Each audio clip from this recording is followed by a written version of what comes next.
Every time you buy a book about healing your inner child instead of building your outer success, you feed it. Every time you pay for therapy that teaches you to accept your limitations instead of overcome them, you feed it. Every time you join a support group that celebrates your problems instead of solving them, you feed it. They have convinced you that being broken is beautiful, that trauma defines you, and that your past controls your future. But here is what they do not want you to know. The strongest people in history had the worst childhoods, and they did not overcome their circumstances by talking about them. They overcame them by outgrowing them. Your greatest enemy is not the person who betrayed you. Your greatest enemy is not the boss who overlooked you for that promotion. Your greatest enemy is not even the government that you blame for your circumstances. Your greatest enemy lives in the same house as you, eats the same food as you, sleeps in the same bed as you. Your greatest enemy looks at you in the mirror every single morning. Napoleon Bonaparte conquered most of Europe. He commanded armies of hundreds of thousands. Kings trembled at the mention of his name.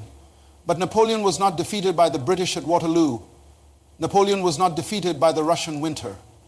Napoleon Bonaparte was defeated by Napoleon Bonaparte. His pride became his prison. His arrogance became his anchor.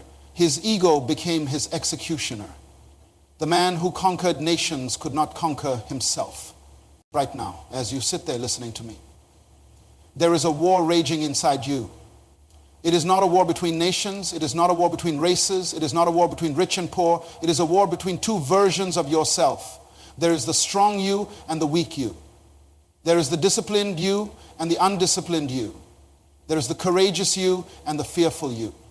And here is what I want you to understand. Only one of these versions will survive. Only one will get to live your life. Most people think weakness is natural. They think it is normal to be afraid, normal to give up, normal to accept less than they deserve. But I am here to tell you that weakness is not your birthright. Weakness is a choice. Every single day, you choose weakness or you choose strength. You choose courage or you choose fear. You choose to grow or you choose to remain small. I knew a man named Kenji in Tokyo. He was brilliant at his job, but he had one problem. Every time he had to speak in front of more than 3 people, his hands would shake, his voice would crack, and his mind would go blank. For 15 years, he watched less qualified people get promoted while he stayed in the shadows. His weakness was not his lack of ability. His weakness was his acceptance of his fear. One day, Kenji made a decision. He said to himself, I will not let this fear live another day in my life. He did not wait for courage to come. He did not wait to feel ready. He walked into his boss's office and volunteered to present the quarterly report to the board of directors. His hands still shook, his voice still cracked, but he spoke anyway. Today, Kenji is the CEO of that same company. He did not become CEO because his fear disappeared. He became CEO because he killed his acceptance of that fear. You see, weakness is not about what you cannot do. Weakness is about what you refuse to try. Weakness is not about your circumstances. Weakness is about your response to your circumstances. Weakness is not about your past. Weakness is about your decision to let your past control your future. Your weakness has been lying to you. It has been telling you that you are not smart enough, not talented enough, not connected enough, not lucky enough. Your weakness has been showing you all the reasons why you cannot succeed and none of the reasons why you can. Your weakness has been introducing you to people who will agree with your limitations and keeping you away from people who will challenge your potential. But here is what your weakness does not want you to know. Every day that you feed your weakness, it grows stronger. Every day that you listen to your weakness, it speaks louder. Every day that you obey your weakness, it becomes more demanding. Your weakness is like a spoiled child. The more you give it what it wants, the more it wants. When you say, I cannot do public speaking, you are feeding your weakness. When you say, I am not good with money, you are feeding your weakness. When you say, I always fail at relationships, you are feeding your weakness. Every excuse you make, every complaint you voice, every limitation you accept is food for your weakness. And while you are feeding your weakness, Your strength is starving. Your potential is dying. Your future is being sacrificed on the altar of your comfort zone. You are not just failing to become who you could be, you are actively choosing to remain who you have always been. The cost of weakness is not just what you lose. The cost of weakness is who you never become. The cost of weakness is not just the opportunities you miss. The cost of weakness is the person those opportunities were meant to create. Every time you surrender to your weakness, you rob the world of the strong version of yourself. But today, right now, in this moment, you have a choice. You can continue to feed your weakness, or you can choose to starve it. You can continue to listen to the weak voice in your head, or you can choose to silence it. You can continue to live as a prisoner of your own limitations, or you can choose to break free. The war for your life is being fought right now. The question is not whether you will face this battle. The question is whether you will win it. Now that you understand, you are at war with yourself. You need to understand your enemy. You need to know how weakness was born in your life, how it operates, and why it has been winning the battle for your potential. Because you cannot defeat an enemy you do not understand. Weakness was not born in you. You were not created weak. When you came into this world, you did not know the word impossible. As a baby, you fell down 1,000 times learning to walk, and you got up 1,001 times. You did not sit there after your 10th fall and say, walking is not for me, I guess I am just meant to crawl. No, you kept trying until you walked. But somewhere along the way, someone taught you to accept defeat. Maybe it was a parent who said, stop dreaming and be realistic. Maybe it was a teacher who told you that you were not smart enough for advanced classes. Maybe it was a friend who laughed at your big goals. Maybe it was a boss who said you did not have leadership potential. One by one, these voices became the voices in your head. Their limitations became your limitations. Their fears became your fears. Society is very good at teaching people their place. It tells the poor man that rich people are greedy. It tells the uneducated person that educated people are snobs. It tells the unsuccessful person that successful people are lucky. Society does not want you to rise above your current level, because when you do, you make everyone else uncomfortable. Your success becomes a mirror that shows them their own excuses. But here is what they do not tell you. There is a difference between humility and weakness. Humility says, I do not know everything, so I will keep learning. Weakness says, I cannot learn this, so I will stop trying. Humility says, I am not perfect, so I will keep improving. Weakness says, I am not good enough, so why bother? Humility opens doors, weakness closes them. Every failure you have experienced has given you a choice. You could use that failure as a stepping stone or as a gravestone. You could use it as education or as an excuse. Most people choose the excuse. They say, I tried starting a business once and it failed, so I am not cut out for business, they say. I tried losing weight once and gained it all back, so I guess I am just meant to be overweight. They take one failure and turn it into a lifetime sentence. Your weakness operates on 3 levels, and it is very smart. It attacks your mind, your emotions, and your body at the same time. In your mind, it plants thoughts like, you are not good enough. This is too hard for you. And people like you do not succeed at things like this. These thoughts play like a broken record in your head until you believe them in your emotions. Weakness makes you feel afraid of success, angry at successful people, and sorry for yourself. It convinces you that you are a victim of circumstances beyond your control. It makes you comfortable with complaining instead of changing, with wishing instead of working in your body. Weakness shows up as lack of discipline. You know what you should do, but you do not do it. You should exercise, but you sit on the couch. You should eat healthy food, but you reach for junk. You should wake up early, but you hit the snooze button. Your body becomes the battlefield where weakness wins the war. But here is the dangerous part. These three types of weakness work together. When your mind tells you that you cannot succeed, your emotions feel defeated, and your body stops taking action. When your body lacks discipline, your mind creates excuses, and your emotions feel justified in giving up. It is a cycle that keeps you trapped. Weakness is also very social. Weak people attract other weak people. If you are always complaining, you will find other complainers to complain with. If you are always making excuses, you will find other excuse makers to agree with your excuses. If you are always playing victim, you will find other victims to have pity parties with. Your environment becomes an echo chamber where your weakness gets reinforced every day. Your weak friends tell you that your dreams are unrealistic. Your weak family members tell you to settle for less. Your weak co-workers tell you that the boss is unfair. Everyone around you agrees that success is for other people, not for people like you. This is why weak people hate it when someone in their circle decides to get strong, when you start working out. They say you are obsessed with fitness when you start reading books. They say you think you are better than them when you start a business. They remind you of everyone who failed. They do this not because they hate you, but because your strength exposes their weakness.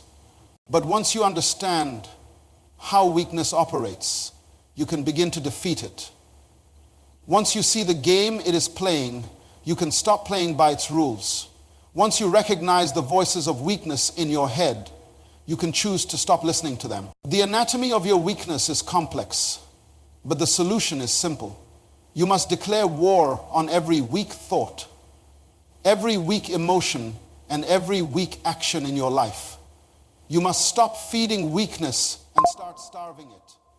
You must stop surrounding yourself with weak people and start finding strong ones. Because the person you become depends entirely on which voice you choose to obey. The voice of your weakness or the voice of your strength. The first step in killing your weakness is the hardest step. You must look at yourself in the mirror and tell the truth. Not the comfortable truth, not the socially acceptable truth, the brutal, uncomfortable, naked truth about who you really are and what you have been allowing to control your life. Most people live their entire lives lying to themselves about their weaknesses. They call fear being cautious. They call laziness taking it easy. They call giving up being realistic. They call jealousy being aware of inequality. But until you can call your weakness by its real name, you cannot kill it. Standing in that mirror, you must ask yourself the hardest questions. What dreams have you abandoned because you were afraid? What opportunities have you missed because you felt unworthy? What relationships have you ruined because you could not control your emotions? What potential have you wasted because you chose comfort over growth? This is not about beating yourself up. This is about waking yourself up. Because a person who cannot face their weakness will never overcome their weakness. I want to tell you about a woman named Tomoko. For 12 years, she lived with a man who told her she was worthless. He controlled her money, isolated her from her friends, and convinced her that she could never survive without him. She believed him. She had 3 children and no job skills. She had no education and no confidence. When people asked why she stayed, she said, "Where would I go? What would I do? This is just my life." But one night, after he hit her in front of her children, something inside Tomoko broke. Not broke like weakness breaks, broke like a dam breaks. All the strength she had been holding back came flooding out. She looked at her children's faces and made a decision that changed everything. She said to herself, "I will not let my children grow up thinking this is what love looks like." The next morning, while he was at work, Tomoko packed everything she could carry and left with her children.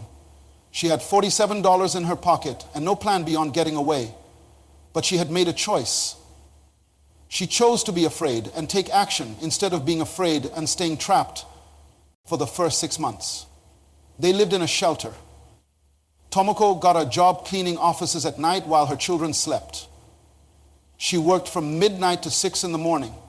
then came home to get her kids ready for school during the day. While they were in school, she studied online to get her high school diploma. She was exhausted every single day. But she was no longer weak. After 1 year, she had saved enough money to rent a small apartment. After 2 years, she had finished her diploma and started taking college classes. After 5 years, she had graduated with a degree in business administration. Today, Tomoko owns a cleaning company with 47 employees. The same woman who once believed she was worthless now provides jobs for other people. But here is the most important part of Tomoko's story. She did not become strong when her circumstances changed. She became strong while her circumstances were still terrible. She killed her weakness while she was still living in that shelter. She chose strength while she was still afraid, still tired, still uncertain about the future. Tomoko understood something that most people never understand. Killing weakness is not a one-time event. It is a daily decision. Every single day, she had to choose between the voice that said, go back to him, this is too hard, and the voice that said, keep fighting, you are stronger than you think. Every single day, she chose the voice of strength.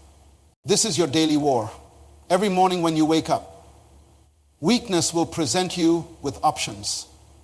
It will suggest that you sleep instead of exercising. It will recommend that you eat junk food instead of healthy food. It will propose that you watch television instead of reading a book. It will advise you to complain about your problems instead of working on solutions. And every morning, you must choose. You must choose strength over comfort. You must choose growth over stagnation. You must choose action over excuses. These choices seem small, but they are not small. These small daily choices are what build the strong version of yourself. You cannot kill weakness with one grand gesture. You cannot defeat it with one moment of inspiration. You kill weakness with one choice at a time, one day at a time, one victory at a time. You kill it by creating systems in your life that make strength easier and weakness harder. If you broke your self-agent, there is only one nightmare to beat down your... When Tomoko was building her strength, she created simple rules for herself. She would not complain about her circumstances to anyone for more than 5 minutes. She would not make any major decisions when she was emotional. She would not compare her beginning to someone else's middle. These simple rules became the foundation of her strength. You need your own rules, you need your own systems, you need your own daily practices that feed your strength and starve your weakness. Maybe it is reading for 30 minutes every morning. Maybe it is exercising 4 times a week.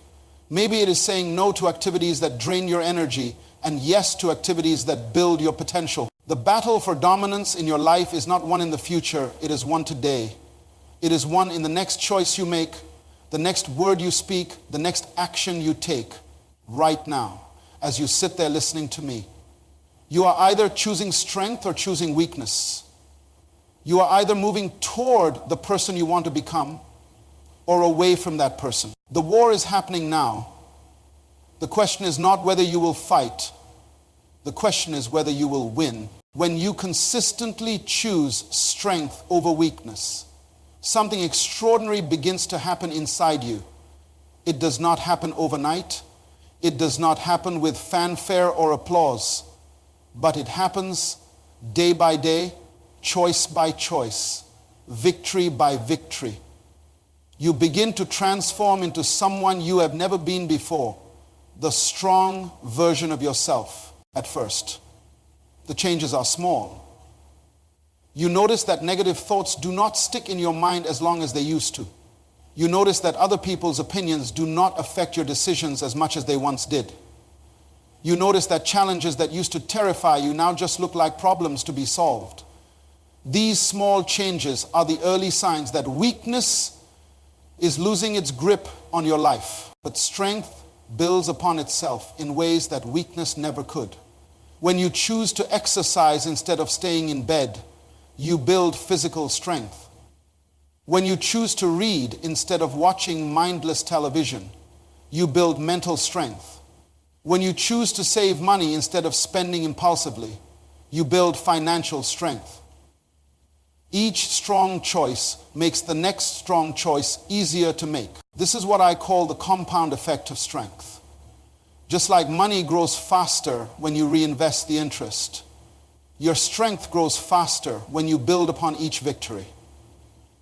The person who exercises consistently does not just get physically stronger, they become mentally tougher, emotionally more stable, and spiritually more disciplined. One area of strength bleeds into every other area of life. I want to tell you about Victor. 5 years ago, Victor was living under a bridge in downtown Detroit. He had lost his job, his apartment, his family, and his hope to a cocaine addiction that had controlled his life for 8 years. He would steal to buy drugs, lie to get money, and sleep wherever he could find shelter. People crossed the street to avoid him. Police knew him by name. Victor had become everything he once swore he would never become. But on a cold December morning, sitting in that same spot under the bridge, Victor made a decision that changed his entire life. He did not decide to get clean. He did not decide to turn his life around. He made a smaller decision. He decided that for the next 24 hours, that first day was the hardest day of Victor's life. His body screamed for drugs. His mind created 1,000 reasons why he should give up. But for 24 hours, Victor chose strength over weakness. The next morning, he made the same decision, just 24 more hours. Then another day, then another. After 30 days of choosing strength, one day at a time, Victor walked into a homeless shelter and asked for help. After 60 days, he enrolled in a drug rehabilitation program. After 100 days, he got a job washing dishes at a restaurant. Each day, he continued to choose strength over the weakness that had once destroyed his life. But Victor did not stop at getting clean. Once he tasted what strength felt like, he wanted more of it. He started reading books about business during his breaks at the restaurant. He started saving every dollar he could. He started dreaming again about the life he wanted to create after 2 years of consistent, strong choices. Victor had saved enough money to start a small cleaning business. He bought used equipment and began cleaning offices and restaurants at night. After 3 years, he hired his first employee. After 4 years, he had 15 people working for him today. Today, Victor owns the largest commercial cleaning company in Detroit. He employs over 200 people, many of whom are former addicts like himself. But here is what makes Victor's story truly remarkable. He did not wait until his circumstances improved to start living like a strong person. He started living like a strong person while he was still homeless. He started thinking like a successful businessman while he was still washing dishes. He started believing in his potential while others still saw him as a failure. Victor understood something that most people never learn. Your external circumstances do not create your internal strength. Your internal strength creates your external circumstances. When you become strong on the inside, your outside world has no choice but to change. This is what happens when you kill the weakness inside you. You stop being a victim of your circumstances and start being the creator of your circumstances. You stop reacting to life and start responding to life. You stop letting life happen to you and start making life happen for you. Strong people live differently than weak people. When strong people face problems, they ask, how can I solve this? Instead of, why is this happening to me? When strong people see successful people, they ask, what can I learn from them? Instead of, why do they have what I want? When strong people fail, they ask, what did I learn? Instead of, why do I always mess up? Strong people also impact everyone around them. When you become strong, you give other people permission to become strong. When you stop making excuses, the people around you stop accepting their own excuses. When you start pursuing your dreams, you inspire others to pursue theirs. Strength is contagious, just like weakness was contagious. Your family will change when you change. Your friends will change when you change. Your workplace will change when you change. Or you will find new family, new friends, and new work that matches the strong person you have become.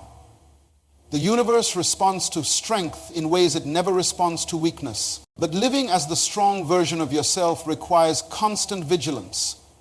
Weakness never completely dies, it just goes into hiding, waiting for a moment when you are tired, stressed, or discouraged to make its comeback attempt. Strong people know this, so they never stop feeding their strength and never stop starving their weakness. The legacy of a life lived in strength is immeasurable. When you choose strength over weakness, you do not just change your own life, you change your children's lives, your grandchildren's lives, and the lives of people you will never meet. You become part of the solution instead of part of the problem. You become a source of hope instead of a source of excuses right now, at this very moment. You are standing at the most important crossroads of your life. Down one path is the same life you have always lived, controlled by the same weaknesses, limited by the same fears, trapped by the same excuses.